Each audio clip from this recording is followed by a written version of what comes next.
sore ya Bang Kakak, ini kita hadir lagi dalam Sadari series keempat, yaitu kali ini pemaparan dari PT Perusahaan Gas Negara atau dari Pertamina Gas Negara, Pertamina Group sebagai subholding gas, strengthening performance and unlocking opportunities through enterprise risk management. Oke, next bertanya. Oke, ini daftar isinya dari slide. And then next, ini adalah portofolio bisnis dari subholding gas itu sendiri. Pertamina sebagai salah satu BUMN yang bergerak di bidang sumber daya alam. Ini memiliki anak perusahaan itu PT PGN, dulu perusahaan gas negara, sekarang menjadi Pertamina Gas Negara.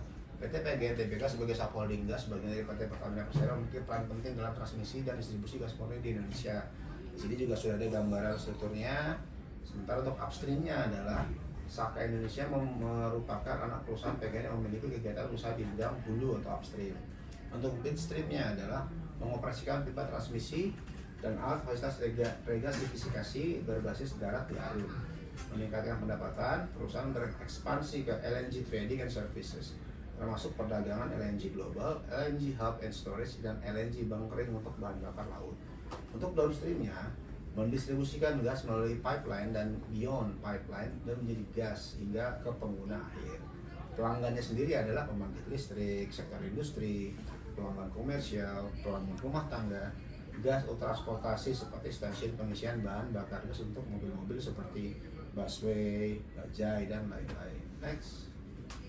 Oke, ini overview dari bisnis subholding gas, yaitu memiliki visi menjadi penyedia solusi energi bersih untuk dunia yang lebih hijau dan berkelanjutan dengan 3 pilar strategis, yaitu adalah GAS atau Grow, Adopt, Adapt, and Step Out. Nah, infrastruktur gas ini sendiri ada 2 LNG FSRU dan 1 land based regas terminal, memiliki 11 gas filling station dan 2 LPG storage plant, sehingga memiliki gas trading market share sebesar 91% di Indonesia. Next. Nah, berikut adalah struktur organisasi Direktorat Manajemen Risiko. Nah, jadi manajemen risiko memiliki direktur sendiri nih di PGN. Kemudian dia juga memiliki tenaga ahli khusus untuk manajemen risiko dengan adanya 3 division head, antara lain operational risk, internal control and business continuity, risk strategy, integrated governance, dan project risk, portfolio, and counterparty risk. Oke. Nah, ini piagam manajemen risiko yang sudah mereka buat sebagai salah satu penerapan prinsip manajemen risiko oleh Pertamina Gas. Lanjut. Nah, Pertamina Gas juga memiliki tantangan nih terhadap lingkungan. Antara lain pertama, penugasan mengenai harga gas bumi tertentu. Tantangannya apa? Mesti menurunkan gross margin dan menurunkan kontribusi PGN kepada negara berupa pembayaran BPH Badan dan PNBP iuran yaitu gas bumi. Apalagi tantangannya jaringan gas bumi untuk rumah tangga dan pelanggan kecil atau jargas. Tantangannya adalah tingkat keekonomian rendah, keminatan masyarakat, dan konstruksi. Dengan adanya retribusi daerah yang tinggi dan proses penerbitan perizinan yang cukup panjang. Berikutnya apa lagi nih? Stasiun SPBG, pengisian bahan bakar gas. Apa sih tantangannya? Profitabilitas SPBG-nya rendah. Kemudian ekosistem penggunaan BBG belum terbentuk dan cenderung kendaraan BBM langsung beralih ke listrik atau EV. Terakhir adalah biaya revitalisasi SPBG untuk kehandalan dan compliance yang cukup besar, dan jaringan gas bumi di wilayah Ibu Kota Nusantara atau di IKN, Jargas. Tingkat ekonomi investasi pembangunan jaringan gas bumi masih rendah. Pasokan gas masih menggunakan alokasi pasokan SPBG kali Balikpapan, dan pengembangan gas IGN belum termasuk penugasan atau pengoperasian dan pengelolaan, jadi hanya pengembangannya saja.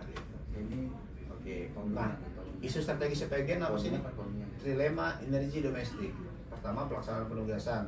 Belum ada jaminan ekonomi melalui pemberian kompensasi sesuai sesuai regulasi penugasan dan evaluasi berkala atas pelaksanaan penugasan. Kemudian, keberlanjutan pembangunan pasokan gas bumi melalui pemanfaatan LNG dan percepatan pembangunan infrastruktur. Antara lain, skema penjaminan investasi dan melindungi perekonomian melalui penerapan tarif yang wajar. Next. Nah, next penjelasannya. Nah, di sini ada rekapitulasi top risk PG 2025. Dari taksonomi risikonya itu ada 1, 2, 3, 4, 5. Ada 5 risiko yang diterapkan oleh PGN sebagai top risk 2025. Antara lain risiko operasional, risiko formulasi strategis, risiko kebijakan sektoral, risiko hukum, reputasi kepatuhan, serta risiko keuangan. Nah, untuk deskripsi risikonya, risiko operasional itu yang paling urgent adalah pasokan gas tidak mencukupi untuk kebutuhan pelanggan, dan risiko terkait antar aset, risiko terkait aset integriti dan infrastruktur. Sementara untuk kebijakan sektoral adalah deskripsi risikonya bertambahnya kerugian dan berkurangnya margin yang wajar dari niaga gas PGN standalone HGBT akibat perluasan sektor penerima HGBT. Jadi perlakuan risiko yang dibuat oleh PGN adalah melalui mitigasi. Jadi risikonya sehingga risikonya telah retire atau memiliki probabilitas yang turun. Lanjut.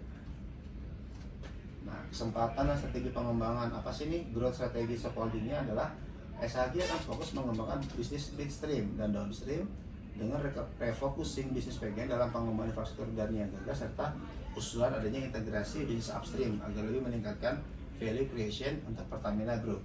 Oke, next. Nah, bisnis inisiatif highlight. Nah, ini ada beberapa revitalisasi tangki. Kemudian juga adanya gasifikasi coal menjadi SNG atau yang dari bahan bakar batu bara menjadi SNG, menjadi synthetic natural gas. Ada juga pengembangan basis biometan. Biometan adalah nah ini terkait sama kita juga sebenarnya, dihasilkan dari limbah organik yang diolah atau waste energy, salah satunya adalah dari POME atau palm oil meal effluent dari beberapa pabrik kelapa sawit di Sumatera berkaitan dengan jaringan existing PGN.